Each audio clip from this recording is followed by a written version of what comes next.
నమస్తే, welcome to Leo. 2019 నుంచి 24 దాకా అసెంబ్లీ సభ్యులు ఎవరైతే ఉన్నారో 151 మంది వైసీపీ నేతలు వీళ్ళ అసెంబ్లీలో ఉన్నా లేదా బయట ఉన్నా ఎక్కడున్నా సరే వీళ్ళ నోట్లోంచి బూతులు తప్ప ఇంకేది వినింది లేదు, లేదా హత్యలు తప్ప మనం చూసింది లేదు, లేదా ఎస్సీలని కిరాతకంగా వంచడం తప్ప మనం వినింది లేదు. అయితే వీటన్నిటికీ భిన్నంగా 2024 కూటమి ప్రభుత్వం వచ్చిన తర్వాత అసెంబ్లీ సభ్యులు ఏం చేశారు? మొత్తానికి నిన్న జగన్మోహన్ రెడ్డి ఇంట్లో టీవీలు బద్దలయ్యాయా? ఆర్కే రోజా ఇంట్లో సౌండ్ బాక్సులు పగిలిపోయాయా? మొత్తానికి ఏం జరిగింది? ఎందుకు ఇంత ఎలివేషన్ అంటే దీని గురించి మాట్లాడడానికి మనతో పాటు పొలిటికల్ అనలిస్ట్ శ్రీలీల గారు ఉన్నారు. వారిని అడిగి తెలుసుకుందాం. నమస్తే అండి. నమస్తే అండి. నిన్న అసెంబ్లీ సాక్షిగా అసెంబ్లీలో ఉండేటువంటి ఒక సభ్యులు అయితే ఉన్నారో కూటమి సభ్యులు దాదాపు 164 మంది ఎవరిని తీసుకోకుండా జరిగినటువంటి స్కిట్లు కావచ్చు, లేదంటే మటుకు ఏకపాత్రలు కావచ్చు, ఇలాంటివన్నీ చాలా చూస్తూ వస్తున్నాం. అయితే దీన్ని చూసినటువంటి ఒక డిప్యూటీ సీఎం పవన్ కళ్యాణ్ గారు కావచ్చు, లేదా సీఎం చంద్రబాబు నాయుడు గారు కావచ్చు, ఇంత నవ్వడం అనేది ఇంకెక్కడ కూడా ఎప్పుడు గతంలో కూడా మనం చూసింది లేదు. సో ఈ యొక్క వాతావరణం ఎలా అనిపించింది? ఎందుకంటే 2019 నుంచి 24 దాకా మనం ఏదైతే వైసీపీకి సంబంధించినటువంటి ఒక 151 మంది ఎమ్మెల్యేలు వాళ్ళు మాట్లాడిన బూతులు కావచ్చు, అసెంబ్లీలో వాళ్ళు వాడినటువంటి ఒక పదాలు కావచ్చు మనం వింటూ వస్తున్నాం. నిన్న జరిగిన స్కిట్స్ని ఎలా, వీరెండింటి మధ్యన ఉన్న వ్యత్యాసాన్ని ఎలా చూడాలంటారు? ఇది ఫస్ట్ అసలు ఈ హెల్దీ అట్మాస్ఫియర్ అనేది ఎక్కడ క్రియేట్ అయింది అంటే 2019 నుంచి 24 వరకు ఏదైతే ఒక రాక్షస రాజకీయాలు జరిగినాయో అక్కడ పునాది ఏర్పడింది. ఒక నాయకుడిని అక్రమ అరెస్ట్ చేసినప్పుడు ప్రజలందరూ కూడా ప్రపంచవ్యాప్తంగా అసలు విశ్వం మొత్తంలో ఉన్న తెలుగు వారందరూ కూడా ఒక్కటయింది చంద్రబాబు నాయుడు గారు అక్రమ అరెస్ట్ అప్పుడు. ప్రతి ఒక్కరిని కదిలించింది. అట్లాంటి టైంలో ఎవరికైనా ఏమనిపిస్తుందంటే రాష్ట్రం నిజంగా సర్వనాశనం అయిపోయింది, ఇంకా ఎటువంటి సందేహము లేదు, మచ్చలేని నాయకుడిని ఏదో ఒకటి చూయించాలి, ఏమీ లేకుండానే వాళ్ళు తీసుకెళ్ళిపోయారు. ఈ రోజుకి కూడా నిరూపించలేని పరిస్థితి ఎవరిని చూసుకున్నా. అట్లాంటి టైంలో రాష్ట్రాన్ని కాపాడుకోవాలి, రాష్ట్ర ప్రజల్ని మనం రక్షించుకోవాలి అంటే ఏం చేయాలంటే ఖచ్చితంగా పవన్ కళ్యాణ్ గారు కూడా దీనికి కంకణం కట్టుకొని నేను నా వంతుగా నేను రావాలి ముందుకు, ఇదంతా కూడా కూటమి వల్లే సాధ్యమవుతుంది, బీజేపీ, జనసేన, తెలుగుదేశం ఈ మూడు కూడా కలిసి ఒక రాక్షసుణ్ణి వధించాలంటే ఎలాగైతే దేవతలందరూ కూడా సమకూరుకొని దానికి సంబంధించినవన్నీ కూడా యుద్ధం చేస్తారో ఆ విధంగా ఒక యుద్ధమే జరిగిందని చెప్పుకోవచ్చు ఆంధ్రప్రదేశ్లో 2024 ఎన్నికలు.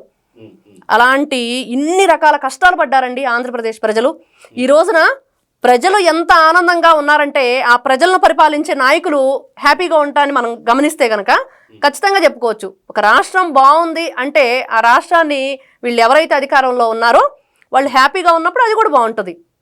నిజంగా 2019లో వాళ్ళు మాత్రమే హ్యాపీగా ఉండి రాష్ట్రాన్ని మాత్రం సర్వనాశనం చేశారు. అయితే ఇక్కడ అందరూ అంటుంది ఏంటంటే వైసీపీ నేతలు కూడా ఒక మాట అంటున్నారు, మేము వేసిన స్కిట్స్ మాత్రం మీకు నచ్చలేదా, మేము చాలా స్కిట్స్ వేసాం కదా, బాబాయ్ని చంపాం, ఆ స్కిట్ చాలా పెద్ద హిట్ అయింది, వివేకం సినిమానే దాదాపు 10 కోట్ల మంది చూశారని చెప్పేసి ఒకటి అంటున్నారు. అదేవిధంగా చూసుకుంటే దళిత డాక్టర్ అయినటువంటి ఒక సుబ్రహ్మణ్యాన్ని మేము ఎంత బాగా పెడిరెక్కలు విడిచి మరి ఆయన్ని హత్య చేసాము, అది మీకు కనిపిస్తలేదు అంటున్నారు. అదేవిధంగా చూసుకుంటే డాక్టర్ అయినటువంటి సుధాకర్ని N95 మాస్కుల కోసం చంపాం. అదేవిధంగా దళిత డ్రైవర్ సుబ్రహ్మణ్యం ఏదైతే ఉన్నారో అనంతబాబు చంపి డోర్ డెలివరీ ఇప్పటిదాకా ఎవరు చేయలేదుగా, మీ టీడీపీ కానీ జనసేన కానీ బీజేపీ కానీ, దాన్ని ఎందుకు గుర్తిస్తలేదు అంటున్నారు. ఇవన్నిటికీ మించి వాట్సాప్ గవర్నెన్స్ లాగా వచ్చినటువంటి ఒక గోరంట్ల మాధవ్ వీడియో కాల్స్ వాట్సాప్లోనే కదా పంపించింది. మీరు వాట్సాప్ ఓన్లీ లోకేష్ గారు తెచ్చుకుంటున్నారు, కుక్కల విద్యాసాగర్ కావచ్చు, అనంతబాబు ఎమ్మెల్సీ అటు డ్రైవర్ని చంపడమే కాకుండా వీడియో కాల్స్లో కూడా మనం చూపించాడు కదా. సో ఎందుకని మా యొక్క అంబటి రాంబాబు, సంజన సుకన్య కావచ్చు, అవంతి శ్రీనివాస్ కావచ్చు, ఇలా చాలా మంది చెప్పుకుంటూ పోతే ఎంతో మంది ఉన్నారు. అదిగాక ఫోక్సో చట్టం కింద నెక్స్ట్ సుధాకర్ అనేటువంటి ఒక ఎమ్మెల్యే వైసీకి సంబంధించి అతను కూడా ఇప్పుడు అరెస్ట్ అయిపోయి ఎమ్మెల్యేగా ఉన్న రోజానే మీడియా ముఖంగా ఏం చేస్తావు, రేపు చేస్తావని అడిగింది. రేపు చేస్తావా అట్లాంటి మాటలు మాట్లాడి వీళ్ళు చేశారు జబర్దస్త్. మరి అవి మీకు నచ్చలేదా? వీళ్ళు ఏదో ఒక అరగంట గంట చేసినటువంటి వీళ్ళ స్కిట్స్ నచ్చాయని అడుగుతున్నారు, మీకు నచ్చలేదా? వాళ్ళకి నచ్చలేదా అంటే ఏం చెప్పాలండి, ఈ రోజున వాళ్ళు 11కు పరిమితమై పక్కన కూర్చున్నారు అంటే మరి ఆంధ్రప్రదేశ్ ప్రజలందరూ ఏ విధంగా ఆ స్కిట్లకి ఓటేశారనేది ఖచ్చితంగా మనకు కనిపిస్తూ ఉంది. రాష్ట్రాన్ని సర్వనాశనం చేసి ఎక్కడ చూసుకున్నా మనం మద్యం మాఫియా, ఇసుక మాఫియా, రైస్ మాఫియా, విచ్చలవిడిగా ఎవరు హ్యాపీగా ఉన్నారు అప్పుడు? ఎవ్వరు హ్యాపీగా లేరు. రైతుల్ని ఇబ్బంది పెట్టారు. మళ్ళీ రైతుల గురించే వచ్చేసి మిర్చి రైతులకు నేను అండగా ఉంటానని నిలబడతానంటాడు. కానీ దానికి రేటు, తక్కువ రేటు ఎవరు ఫిక్స్ చేశారంటే జగన్మోహన్ రెడ్డి. ఆ విషయం ప్రతి ఒక్కరికి తెలుసు, ప్రతి ఒక్క రైతుకు తెలుసు. మరి ఇట్లాంటి వీళ్ళ స్కిట్లు, వీళ్ళ సాక్షి ఛానల్ మాత్రమే, సాక్షి పేపర్ మాత్రమే చెప్పిద్ది వాళ్ళ స్కిట్ల గురించి, వాళ్ళు చేసిన చాలా మంచి పనులు అవన్నీ కూడా.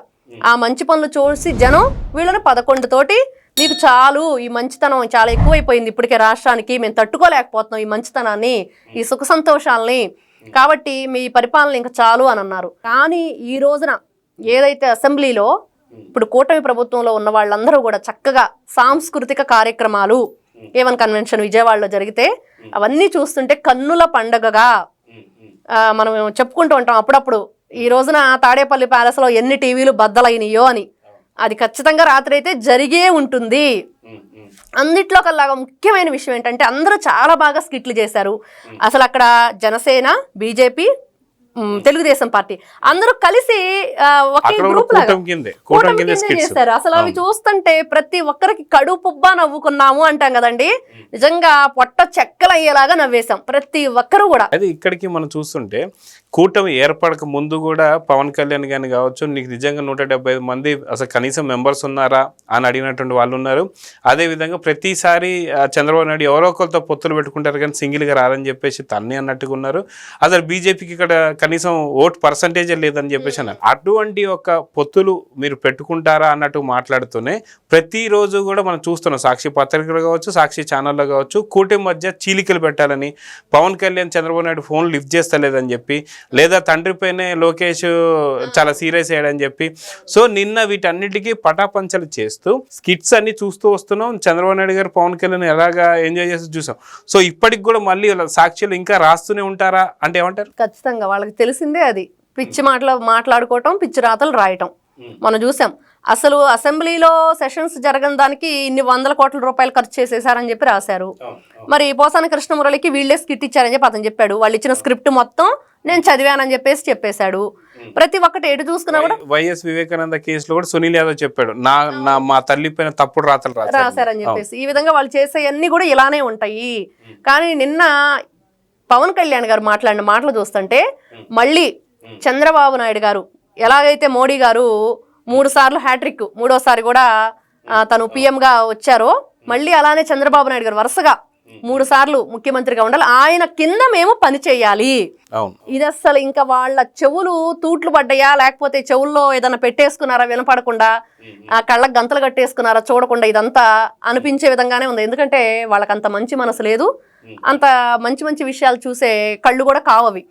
కాబట్టి ఆయన మాట్లాడిన మాటలు అసలు ప్రతి ఒక్కరిని కూడా చాలా ఆనందంగా, ఇంత హ్యాపీగా, ఇంత బాగుంటుందా, కలిసి ఉంటే ఎంత బాగుంటుంది. ఈ రోజున తల్లిని చెల్లి మీద కూడా నాకు మనసు చచ్చిపోయిందని చెప్తున్న జగన్మోహన్ రెడ్డి. మరి ఒక కుటుంబమే కాదు, ఒక రాష్ట్ర ప్రజల కోసం ఇది. ఇప్పుడు ఎవరి స్వార్థం కోసం వాళ్ళు చేసుకోవటం వేరు. ఇప్పుడు మన ఇంట్లో ఏదైనా ఒక ప్రాబ్లం వస్తే మనం ఏదో చేసుకొని, సరే దీన్ని ఇలా చేసుకొని దానికి ఒక క్లారిటీ ఇద్దాం అనుకుంటాం. కానీ రాష్ట్ర ప్రజల కోసం ఇక్కడ ఒక కూటమిగా ఏర్పడి వాళ్ళ సుఖ సంతోషాలే ముఖ్యంగా, ఎన్ని ఇబ్బందులు వచ్చినా కూడా మేము కలిసే ఉంటాం అనేది నిజంగా చరిత్రలో నిలిచిపోయే ఈ కూటమి ప్రభుత్వం, ఈ చరిత్ర అనేది నిలిచిపోతుంది ఎప్పుడు కూడా. అయితే ఇప్పుడు మీరు అన్న మాటలను చూసుకుంటే ఒకే రక్తంలో 4 ముక్కలు అనుకోవచ్చు. జగన్ ఒకవైపు, అదేవిధంగా షర్మిల ఒకవైపు, అదేవిధంగా చూసుకుంటే మనకు విజయలక్ష్మి గారు ఒకవైపు, సునీత గారు ఒకవైపు, 4 వైపులా 4 దిక్కుల వీళ్ళు వెళ్ళిపోతుంటే అసలుకి కులం కాదు, మతం కాదు, ప్రాంతం కాదు, ఏది కాని వాళ్ళందరూ కూటమి సభ్యులందరూ కూడా ఒక దగ్గర చేరడం. ఈ రెండింటినీ అంటే వైసీపీకి సంబంధించినటువంటి ఒక సంస్కృతి సాంప్రదాయాలు ఇలా ఉంటాయి, అదే కూటమికి సంబంధించిన సంస్కృతి సాంప్రదాయాలు ఇలా ఉంటాయి. సో ఈ రెండింటిని ఎలా చూడాలంటే ఖచ్చితంగా వీళ్ళు ఈ రోజున సొంత చెల్లిని తల్లికి కూడా ఆస్తుల దగ్గర, అవి ఎవరికి చెందినవి, అసలు అవే దొంగ ఆస్తులు, దొంగతనంగా వీళ్ళు లాక్కున్నారు రాష్ట్రం నుంచి, రాష్ట్ర ప్రజల నుంచి అని ఆక్రమాస్తుల కేసులో కూడా మళ్ళీ వీళ్ళు కొట్టుకోవటం, కేసులు వేసుకోవటం, ఒకరి మీద ఒకరు విమర్శలు చేసుకోవటం, ఎల్లో చీర కట్టుకొని వచ్చామని చెప్పి అన్న నువ్వు అసలు మాట్లాడడానికి కూడా పనికిరావు, పెళ్ళాం చాటు మొగుడు అని చెప్పి చెల్లెలు, ఈ విధంగా చూసాం. మాటల యుద్ధం జరిగింది. కానీ ఈ రోజున కూటమి ప్రభుత్వాన్ని చూస్తే ప్రజలను ఏ విధంగా మనం కాపాడాలి, రక్షించుకోవాలి, వాళ్ళకి కావలసిన ఏవైతే సదుపాయాలు ఉంటాయో అవన్నీ కూడా ఎలా మనం సమకూర్చుకోవాలి, ఏ ఇబ్బందులు లేకుండా పిల్లలకి స్కూల్స్ దగ్గర నుంచి చంద్రబాబు నాయుడు గారు ప్రతి ఒక్కటి కూడా ఈ రోజున 3 పిల్లలు 4 పిల్లలను కనండి అని చెప్తున్నారు. నిన్న దాని గురించి కూడా స్కిట్ చేశారు. బీజేపీ జనసేన వాళ్ళు కలిసి చేశారు. ఇవన్నీ చూస్తుంటే ఎలా ఉంటుందంటే జగన్మోహన్ రెడ్డికి ఇప్పుడున్న కూటమి ప్రభుత్వానికి అసలు సంబంధమే లేదు. అసలు అతను సొంత బాబాయ్ కూతురికే నువ్వు న్యాయం చేయలేకపోయావు. ఈ రోజున ఏ సంబంధం లేని నువ్వు కులాల కుంపటి పెడుతున్నావు.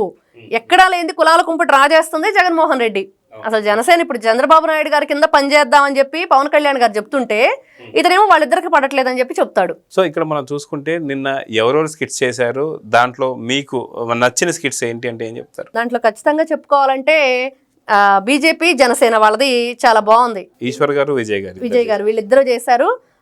చాలా హ్యాపీగా అనిపించింది. అతను వెళ్ళి అక్కడ సంబంధం లేని విధంగా జగన్మోహన్ రెడ్డి గారు వెళ్ళి శవాల దగ్గర నవ్వుతూ ఉంటాడు. మనం చూసాం ఆ పిచ్చమ్మని ఆవిడ దగ్గరకు పిచ్చోడు వచ్చాడు అని చెప్పి అందరూ ఇదే మాట మాట్లాడుతున్నారు. వైవి సుబ్బారెడ్డి వాళ్ళమ్మ పిచ్చమ్మ చచ్చిపోయింది, పిచ్చమ్మని చూడటానికి పిచ్చోడు వచ్చాడు అంటే పిచ్చమ్మ చచ్చిపోవటం ఏంటి, పిచ్చోడు రావటం ఏంటి, ఫస్ట్ అసలు అర్థం కాలేదు. ఏంటి ఇలా మాట్లాడుకుంటున్నారు అనిపించింది. తర్వాత చూస్తే ఓ పిచ్చోడు అంటే జగన్మోహన్ రెడ్డి, అరే ఇదేంటి అనుకున్నాం. అంటే అక్కడికి వెళ్ళి నవ్వుతున్నాడు ఇతను. శవాల దగ్గరికి వెళ్ళి నవ్వటం, పెళ్లిళ్ళ దగ్గరికి వెళ్ళి సీరియస్గా పెడతాడు.